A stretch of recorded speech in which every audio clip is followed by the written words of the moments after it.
안에서 역사하사 죽은 자를 가운데서 다시 살리시고 하늘에서 자기의 오른편에 앉히사 모든 통치와 권세와 능력과 주권과 이 세상뿐 아니라 오는 세상에 일컫는 모든 이름 위에 뛰어나게 하시고 또 만물을 그의 발 아래 복종하게 하시고 그를 만물 위에 교회의 머리로 삼으셨느니라.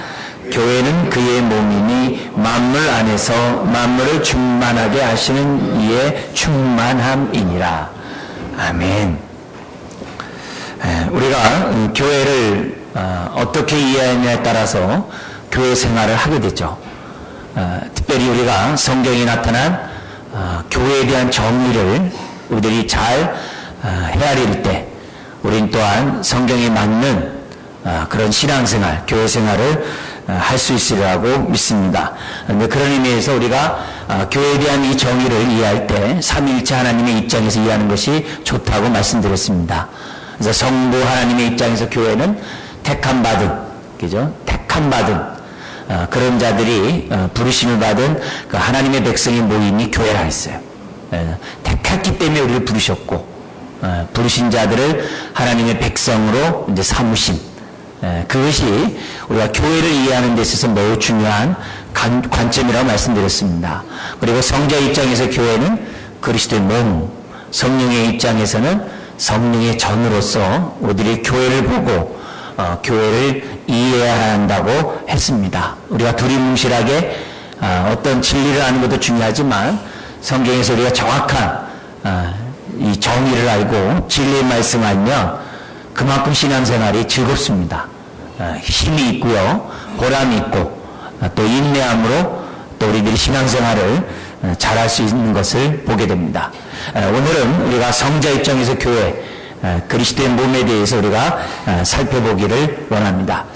오늘 본문의 말씀 20절 이하의 말씀을 보면 이겁니다. 하나님의 능력이 얼마나 크시냐.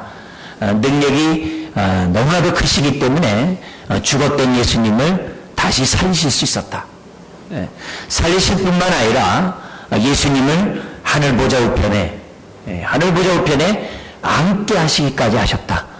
하늘 보좌 우편에 앉아서 어떤 일 하느냐, 이 세상 모든 만물을 다스리고 통치하고 모든 사람으로 하여금 하늘에 있는 것이나 땅에 있는 것이나 땅 아래에 있는 것이나 다 예수 앞에 무릎 꿇고 예수님을 주님으로 고백하게 하셨다 그랬어요. 이게 하나님의 크신 능력이죠.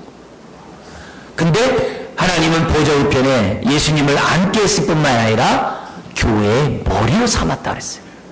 교회의 머리로 삼았다는 얘기는 예수님의 다스림을 받으라는 거죠. 예수님의 인도를 받으라는 거죠. 예수님과 철저히 하나 되라는 거죠. 순종함으로, 주님의 뜻에 순종함으로 주님과 온전히 하나 될 것을 얘기를 합니다. 그러면서 뭐라고 하냐면은 마지막 23절에 이렇게 얘기를 해요. 교회는 그의 몸이니. 교회는 그리스도의 몸이라고 얘기합니다. 그러면서 만물 안에서 만물을 충만하게 하시는 이 성부 하나님을 말하죠. 이에 충만함이라. 우리 이해하기 어려운 말이지만 공동번역에서 이렇게 번역했어요. 만물을 완성하시는 분의 계획이, 만물을 완성하시는, 이 만물이 완성되는 게 뭡니까? 모든 게 새로워지는 거거든요. 저와 여러분들이 구원받을 뿐만 아니라 만물이 창조한 그 모든 만물이 새로워지는, 그렇게 계획하시고 작정하신 분이 하나님이시거든요. 그래서 만물을 완성하시는 분의 계획이 그리스도 몸 안에서 완전히 이루어집니다. 이렇게 돼 있어요. 무슨 말입니까? 하나님이 하나님의 뜻을 교회를 통해서, 그리스도의 몸인 교회를 통해서 이루시겠다고 하는 말씀이에요. 그래서 하나님은 에베소서 3장 10절에 얘기한 것처럼 우리 한 개개인을 통하여서도 하나님의 뜻을 나타내지만 우리 하나님은 교회를 통해서 하나님의 뜻을, 교회를 통해서 살아계신 하나님을 보이도록 하나님이 계획하셨고 오늘 저와 여러분들은 어떻게 해요? 그리스도의 몸으로 불러주셨다는 겁니다.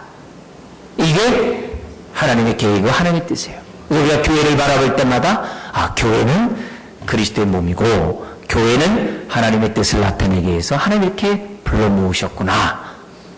기본적인 우리들이 생각을 가져야 한다는 거예요. 이런 생각을 우리가 가질 때 거기에 걸맞게 신앙생활 할 수 있어요.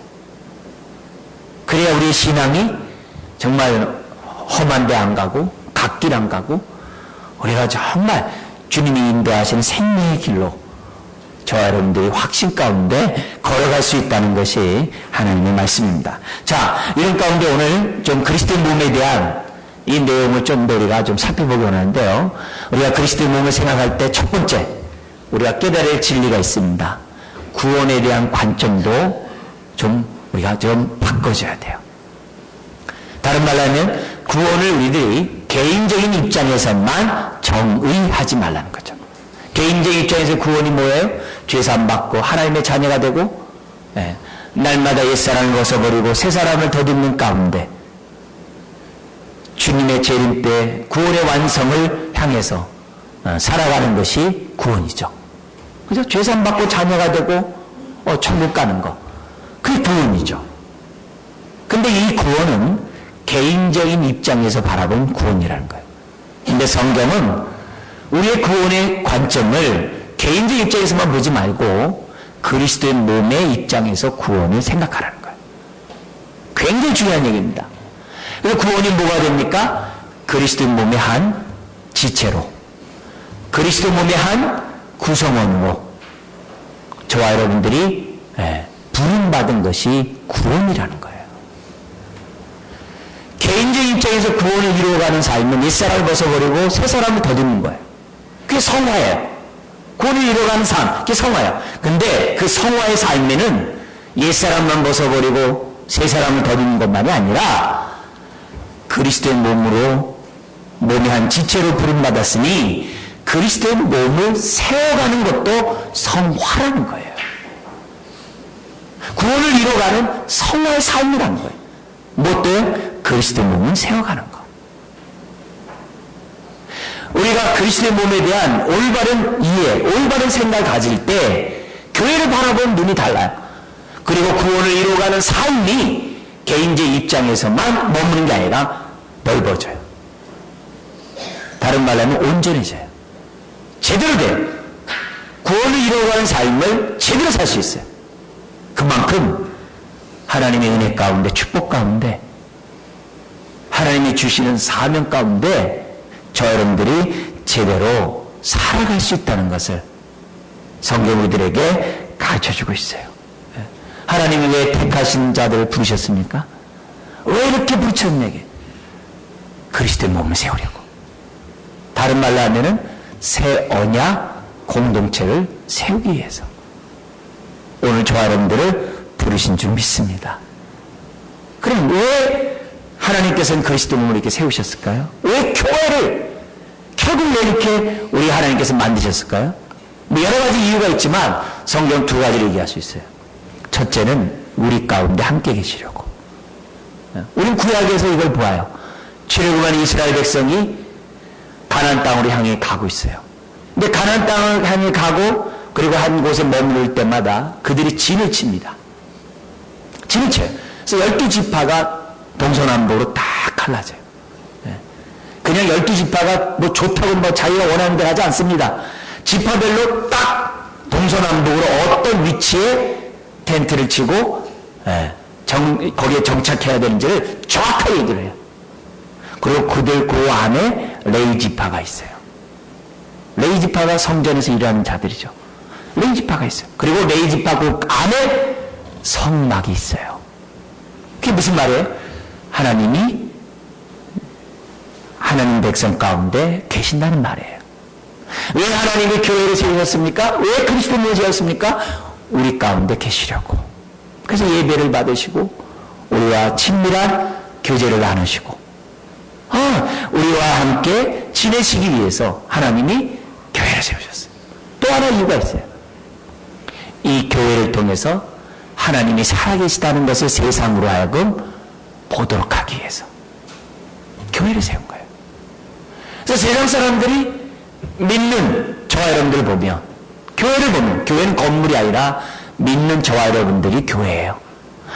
그래서 전혀 같이 할 수 없는 사람들이 함께 모여서 예배하고, 아니 서로에 대해서 아무 관계도 없고 이해관계도 없고 심지어는 원수지간했던 사람들이 교회 안에서 한 몸이 되고 서로 사랑하게 되고 서로 친밀한 관계를 누리게 되는 것을 동네 사람들이 보면 어떻게 됩니까?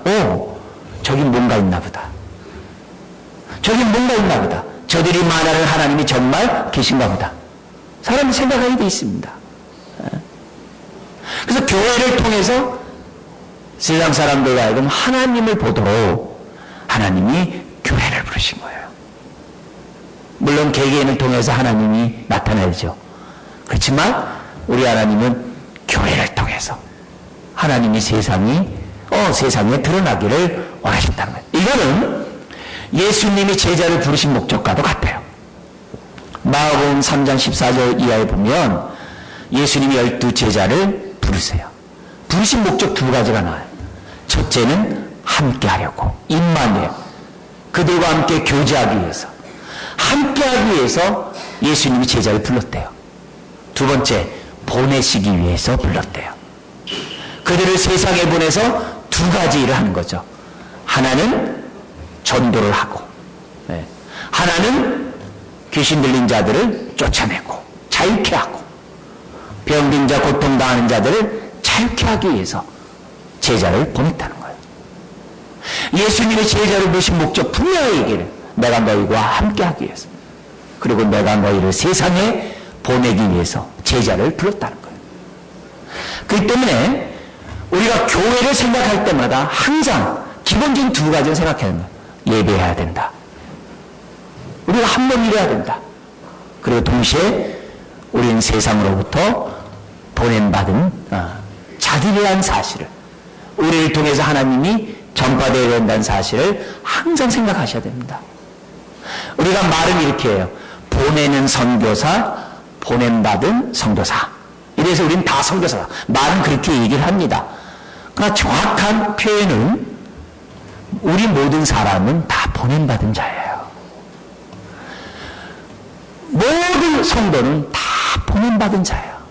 그래서 예수님이 그래요. 하나님께서 나를 보낸 것처럼 나도 너희를 세상에 보내노라.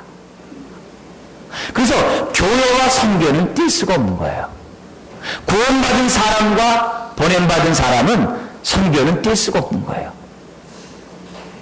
선교는 누가 하는 거예요? 선교사만 하는 게 아니에요. 선교는 저 타문화권에만 있는 게 아니에요. 내 직장도 내 선교가 되는 거고 내 동네도 선교가 되는 거예요. 그래서 이 보냄받은 삶을 제대로 하기 위해서 교회에서 뭐예요? 제자훈련하는 거예요. 제자훈련을 통해서 훈련되고 연단되어서 내가 속해 있는 가정에서, 직장에서, 동네에서, 세상에서 내가 어떻게 보냄받은 자로서 살아가는가, 이걸 교육받는 것이 제자훈련이에요. 여러분, 우리가 하나님이 우리를 부르시고 구원하시고 이처럼 불러서 교회를 세운 그 목적을 잊어버리면 안 됩니다. 그 목적을 잃어버리면 하나님의 뜻과 무관하게 살게 돼요. 자기 소견에 옳은 대로 살게 돼요. 그러면 하나님께 영광되지가 않아요. 영광 돌리지 않는 삶은 그 마음에 평안이 없어요. 그 마음에 즐거움이 없어요. 인내할 능력이 없어요. 신앙생활하면서도 마른 광야처럼 신앙생활해요. 그 마음에 생수의 강이 흘러난다라고 약속했는데 그런 경험을 못해요. 왜? 하나님의 뜻대로 살지 않으니까. 그러므로 오늘 우리가 교회는 그리스도의 몸이다 라는 그 정의 앞에서 첫 번째 우리가 생각해야 될 구원의 정의 역시 개인적인 입장에서만 구원을 생각하지 말고 우리가 그리스도의 몸의 입장에서 구원을 생각하자.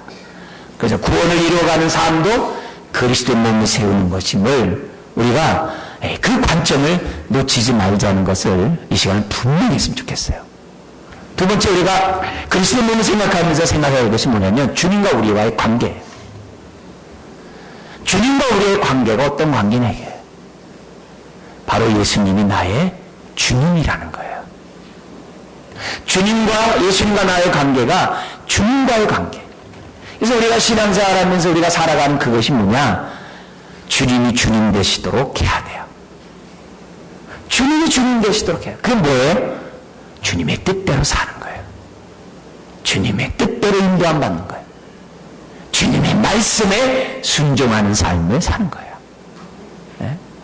주님의 주님 되심이 우리 안에 드러나야 한다는 것이 그리스도의 몸을 통해서 저와 여러분들이 배워야 될 태도예요. 여러분, 에베소 4장 14절로 한번 넘어가 보세요. 4장 14절에 보면 이런 말씀이 있습니다. 같이 한번 읽어볼까요? 이는 우리가 이제부터 어린아이가 되지 아니하여 사람의 속임수와 간사한 유혹에 빠져 온갖 교훈의 풍조에 밀려 요동하지 않게 하려 하심이라. 이렇게 돼 있어요. 여러분, 세상에서 온갖 교훈의 풍조가 많아요. 하나님의 말씀과 배치에는 온갖 교훈의 풍조가 많습니다. 네? 너무 많아요. 세상 풍습이 너무 많아요. 너무 많습니다. 거기에 따라서 뭐 사람들은 뭐 궁합도 보고 기일을 따지고, 네? 그리고 윤회를 얘기하고 자연으로 돌아간다고 얘기를 하고 자연주의 얘기하고 아주 세상 풍조가 너무 많습니다. 그런 일에 왜 밀려가느냐? 거기 보면은 어린아이기 때문에 밀려간다는 거예요. 어린아이기 때문에 그런데 요동하게 되고 유혹에 빠진다는 거예요. 바른 길, 생명의 길로 가지 못해. 심지어 예수님을 믿으면서도 사람이 어린아이에 머물고 예수를 믿으면서도 세상 풍습을 쫓고 예수를 믿으면서도 자신의 정과 욕심대로 사는 이유가 뭐냐? 주님과 자신과의 관계가 분명하지 않기 때문이라는 거예요. 이 얘기를 똑같이 그리스도의 몸에 대한 말씀을 저는 골로새서에 보면 이렇게 되어 있습니다.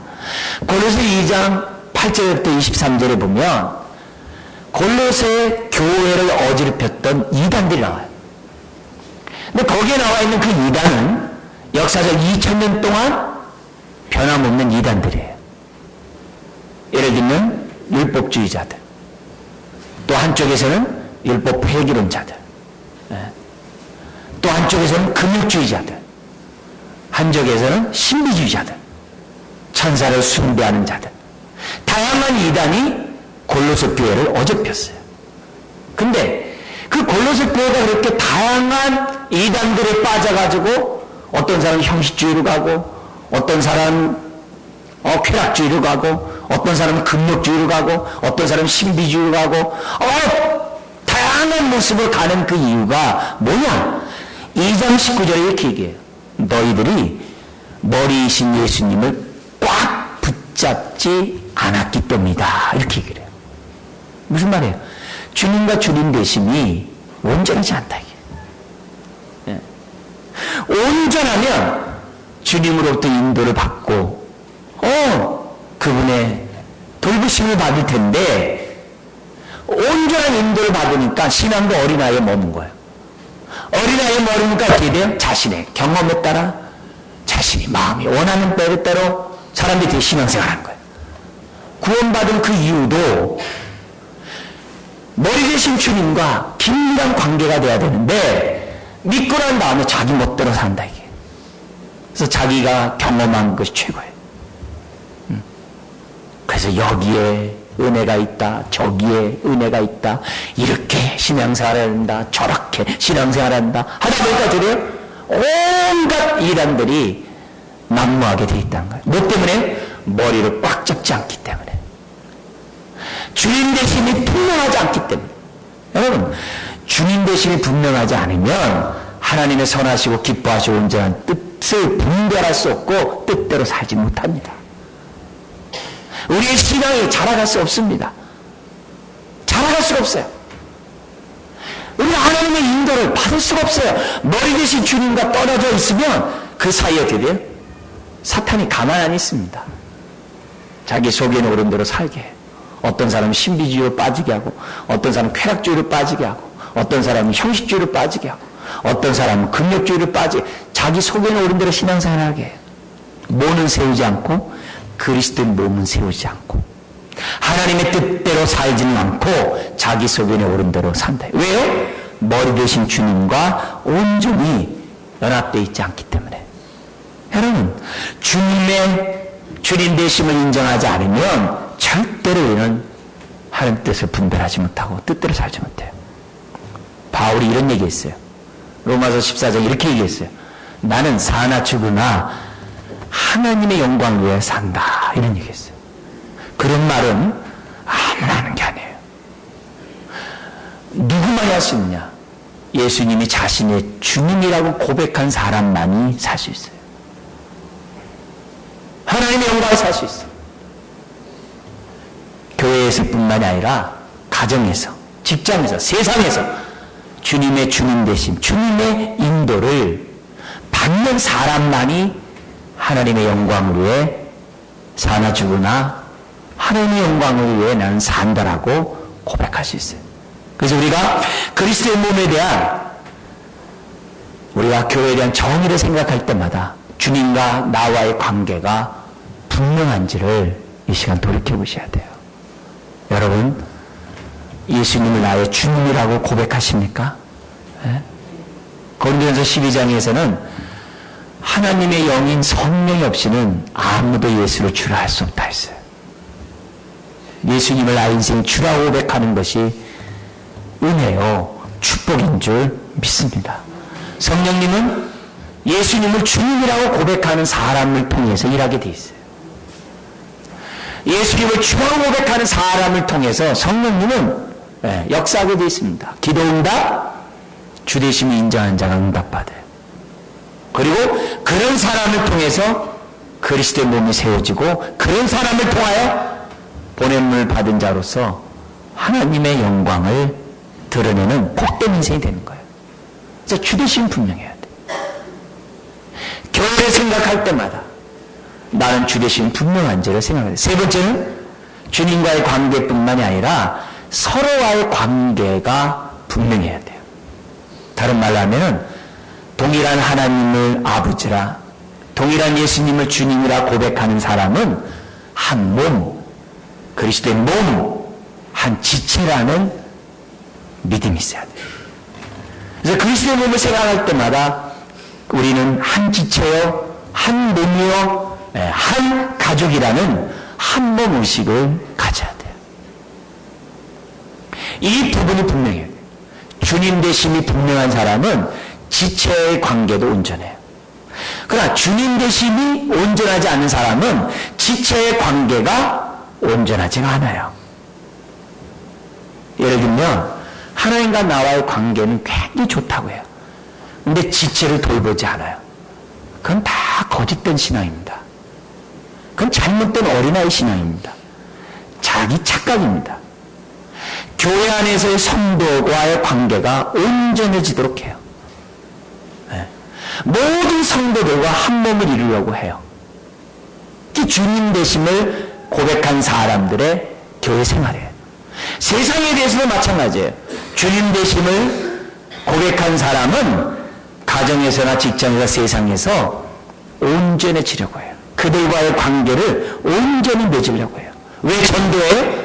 한 형제자매 맺으려고. 왜 복음을 전해요? 한 가족 이루려고. 하나님과의 관계가 온전한 사람은 모든 사람에 대해서, 모든 영역에서 한 몸을 이루려고 합니다.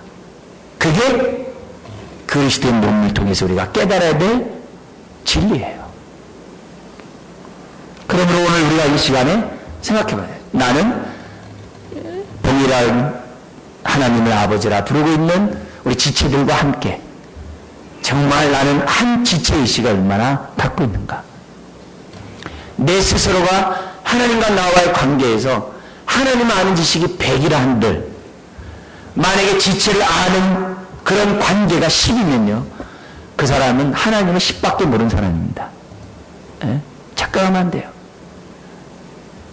내 신앙은 지체와의 관계를 통해서, 불신자의 관계를 통해서 내 신앙을 점검할 수 있어야 돼요. 예수 그리스도를 믿는 순간 우리는 한 지체임을 아셔야 됩니다. 그래서 우리는 성령이 하나 되게 하신 것을 힘써 지켜야 돼요. 왜 우리가 모든 사람에게 겸손과 온유로 대하고 사랑함으로 오래 참 가운데 받아주고 평안에 매는 줄로 하나 되고자 합니까? 이미 하나이기 때문에. 예를 들어서 2장 한번 보십시오. 2장 11절부터 22절을 보면 구원받은 사람이 한 몸이라는 것을 우리에게 설명하고 있어요. 겉으로 드러난 것만 한번 잠깐 볼까요? 2장 15절에 이런 말씀이 있습니다. 같이 한번 볼까요? 법조문으로 된 계명의 율법을 폐하셨으니 이는 이 둘로 자기 안에서 한 세 사람을 지어 화평하게 하시고 유대인과 이방인이 그리스도 안에서 한 세 사람이 되도록 하는 것, 그게 구원이에요. 나 혼자 제사 안 받고 천국 가는 것, 그것만이 아니라 우리 모두가 한 세 사람이 됐다는 것, 그게 구원이라는 거예요.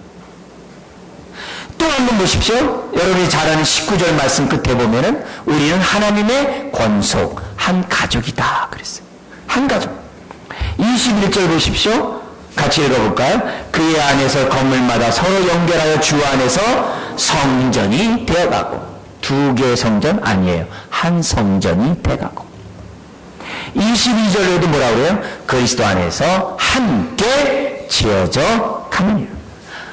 바울은 구원받은 하나님의 백성은 서로에 대해서 어떤 지식을 가져야 되느냐? 당신네들은 그리스도 몸의 한 지체라는 것을, 한 몸이라는 것을 가지라고 설명하고 있어요. 이게 구원이에요.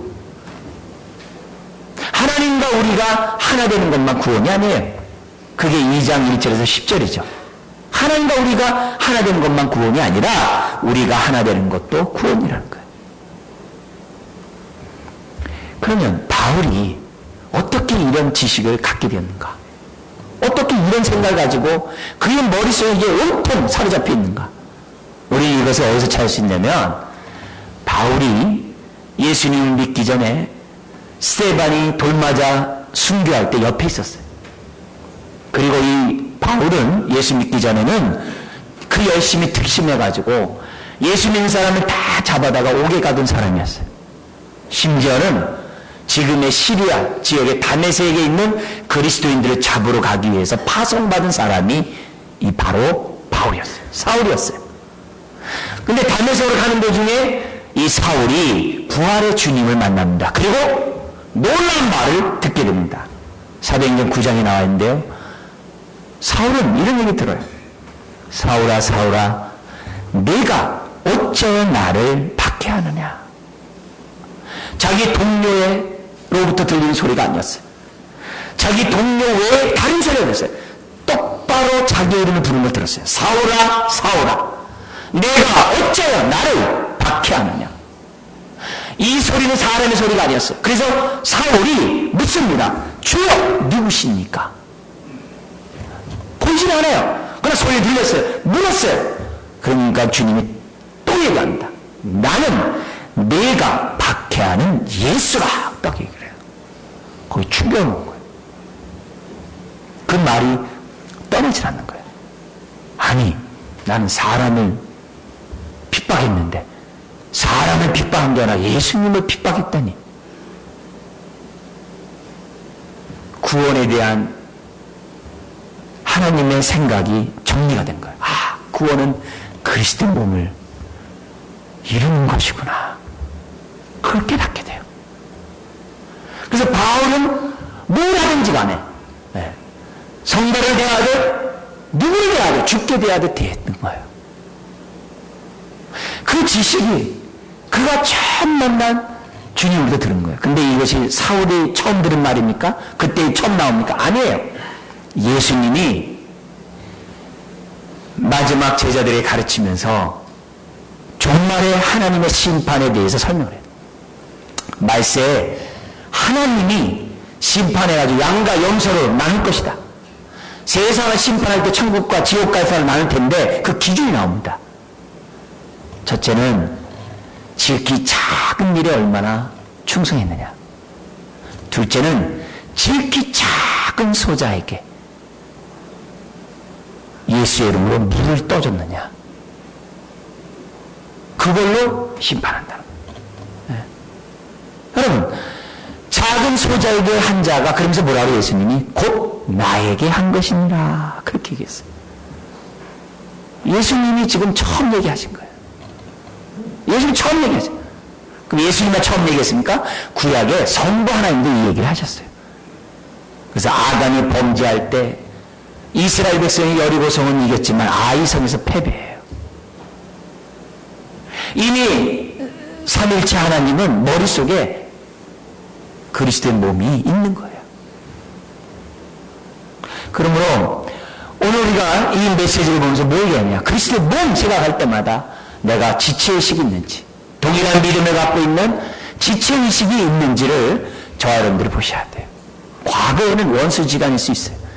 과거에는 상대조차 않은 그런 사람일 수 있어요. 그러나 예수 믿고 한 그리스도의 몸이 된 이상 우리는 서로에 대해서 관심을 갖고 교제를 해야 돼요. 요한 1서에 보면 주변에 있는 내 지체는 복의 통로라 했어요. 내가 하나님의 은혜를 받는 통로라 했어요. 근데 내가 만약에 유상종하고 말이 통하는 사람만 얘기하면 어떻게 됩니까? 하나님의 은혜를 스스로 다 차단하고 몇몇을 통해서만 은혜를 받겠다는 거예요. 밥을 먹는데 그냥 물만 말아먹고 살겠다는 거예요. 주님은 온갖 반찬을 진성찬 해놨는데 다 필요 없다는 거예요. 여러분, 그런 식으로 신앙생활하면 그리스도의 몸은 세워지지 않습니다. 여러분, 에베소서 4장 16절 한번 보겠습니다. 4장 16절 같이 한번 읽겠습니다. 그에게서 온 몸이 각 마디를 통하여 도움을 받음으로 연결되고 결합되어 각 지체의 분량대로 역사하여 그 몸을 자라게 하며 사랑 안에서 스스로 세우니라. 무슨 말이에요? 주대심이 분명하지 않으면 그 사람은 자라갈 수 없다는 거예요. 그 사람뿐만 아니라 동시에 믿는 사람들이 서로 상합하여 연락하지 않으면 자라갈 수 없다는 거예요. 즉 개인의 신앙 성장도 혼자 자라가는 게 아니라 함께 자라가야만 한다는 것을 우리에게 가르쳐주고 있어요. 성령님이 왜 이 땅에 오셨어요? 교통하시기 위해서. 교제함으로 하나 되도록. 성령의 교통함이라고 얘기를 해요. 성령이 오신 것도 그리스도의 몸을 세우기 위해서 오셨음을 기억해야 돼요.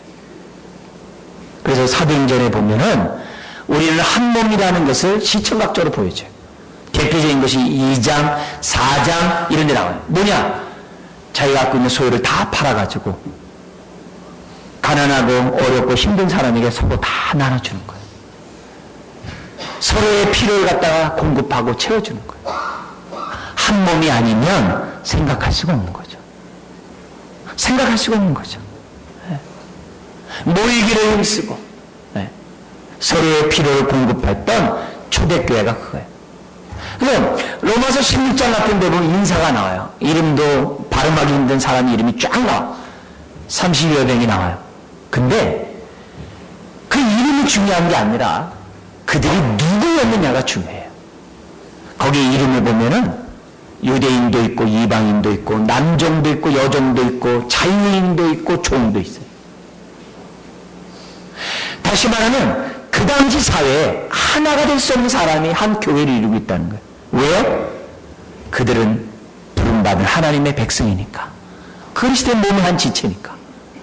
그래서 상종도 안 했던 유대인과 이방인이 한 몸을 이뤄요. 자유인과 종이 한 몸이 돼요. 어디 안에서요? 그리스도 안에서. 그럴 때 우리가 어떻게 돼요? 온전한 사람이 되는 거예요. 성경은 이 부분에 대해서 정확하게 말씀하고 있어요. 그걸 기억하셔야 돼요. 우리는 한 지체다. 그래서 지체를 우리가 뭐예요? 세워가고 지체와 교제하는 것이 구원을 이루어가는 삶이에요. 그러나 주의점이 있어요. 우리가 한 몸이 돼 획일성이 아니에요. 기계적이 아니에요. 우리는 다양함 속에서 한 몸을 이루어야 돼요. 다양할수록 풍성하고 다양할수록 건강하고 다양할수록 하나님의 뜻을 이룰 수 있어요. 획일적으로 이루는 것은 그리스도의 몸이 아니에요. 신앙생활 할 때 조심해야 될 것이 뭐예요? 획일성, 독불장군, 자기 주장만 함, 자기만 어려움, 자기 입장만 고수함, 이거 굉장히 해악입니다. 그리스도의 몸이 세워질 수가 없어요. 다양한 사람이 한 지체의식을 가지고 그리스도의 몸을 세울 때 그 교회가 건강한 줄 믿습니다. 마지막으로 여러분이 말씀드릴 것이 겁니다. 그리스도의 몸을 생각할 때마다 여러분 정말 우리가 잊지 말을 것이 있어요. 여러분 주님은 우리들에게 생명의 떡이 되셨다 했어요. 믿으십니까? 생명의 떡이 되셨다. 그래서 우리가 그 떡을 먹음으로 죄사함 받고 영생을 받았어요. 예수는 믿음으로 죄사함 받고 영생을 얻었어요. 예수님 우리의 생명의 떡이 됐어요. 근데 계시록 3장 20절에 이런 얘기를 해요. 볼지어다 라오디아 교회에게 한 얘기입니다. 불신자에게 한 말이 아니에요. 교회에게 한 말이에요. 볼지어다 내가 문 밖에서 두드린다. 교회에게 한 말입니다. 누구든지 지금 우리 이 말씀을 듣고 오늘 제가 전하는 말씀을 듣고 마음문을 열면 내가 그에게로 들어가 그로 더불어 먹고 그는 나와 더불어 먹으리라. 더불어 먹는 게 교제예요. 예수님은 생명의 떡으로 우리의 양식이 되셨어요. 그럼 우리의 삶이 예수님의 양식이 돼야죠.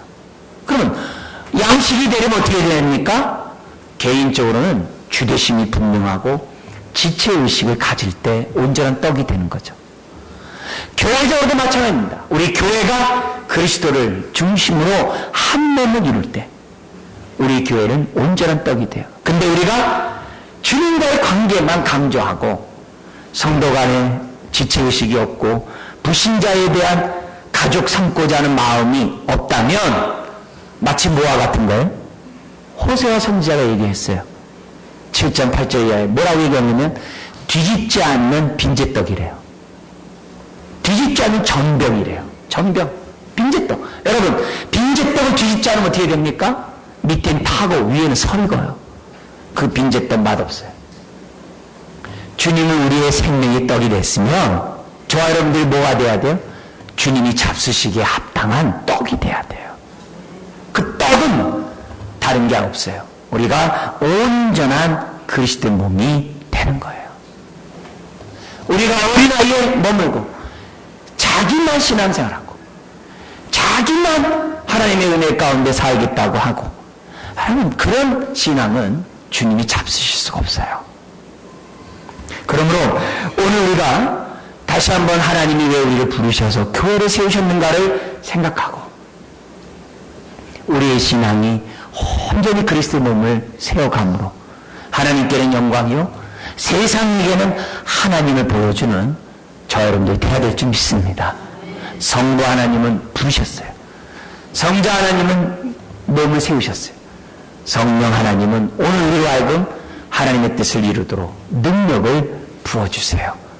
정말 삼위일체 하나님이 기뻐하는 저와 여러분 또 우리 교회가 되기를 주의 이름으로 축원드립니다. 기도하겠습니다. 하나님 아버지 우리가 온전한 몸을 이루기를 원합니다. 주되심이 온전하면 온전할수록 지체의 관계가 온전해진다라고 얘기했습니다. 아버지 하나님 주되심이 온전하지 않게 어린아이에 머물고 많은 파장들이 있는 것을 보게 됩니다. 오늘 우리들로 하여금 그리스도 몸의 한 지체로 불러주시니 감사합니다. 그리스도의 몸을 세워가는 하나님의 자녀 다 되게 하여 주옵소서. 감사하며 예수님의 이름으로 기도드리옵나이다. 아멘. 찬송가 220장 부르시면서 봉헌하시겠습니다.